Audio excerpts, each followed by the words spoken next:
مفتی صاحب سے یہ سوال ہے کہ کف کسے کہتے ہیں، کیونکہ کہا جاتا ہے کہ نکاح کف میں کرو۔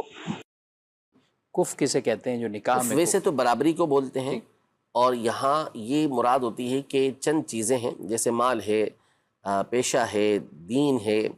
نسب ہے، ان چیزوں کے اندر عورت مرد جو ہے وہ عورت سے کم درجے کا نہ ہو۔ ٹھیک ہے، یعنی عورت کی جہاں کی جا رہی ہے شادی، جی لڑکی کا رشتہ جہاں دیکھا جا جی رہا ہے، دیکھا جا رہا ہے تو ان میں یا تو عورت کے برابر ہو یا ان سے بڑھ کر ہو، تو اس کو بولتے ہیں کف، یعنی جس کا اعتبار کیا جاتا ہے نکاح کے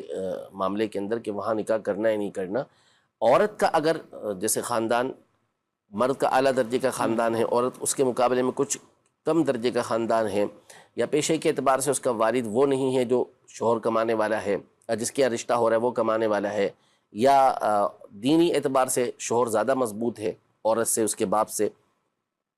تو اس میں کوئی حرج نہیں ہے۔ مرد جو ہے وہ اس کا خاندان وغیرہ یہ نیچے کا نہیں ہونا چاہیے، کیونکہ وہاں شادی کرنا بسا اوقات جو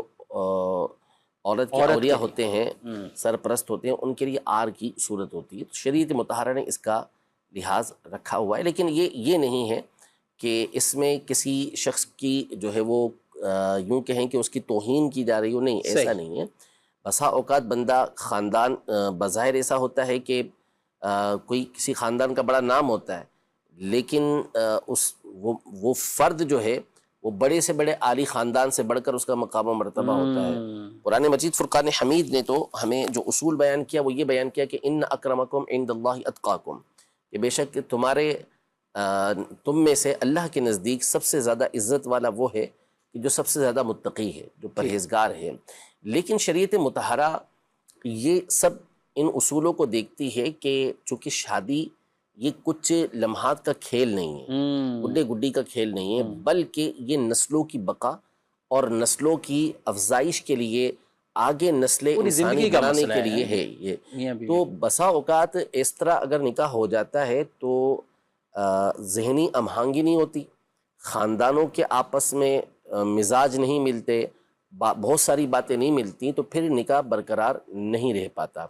اس لیے یہاں پر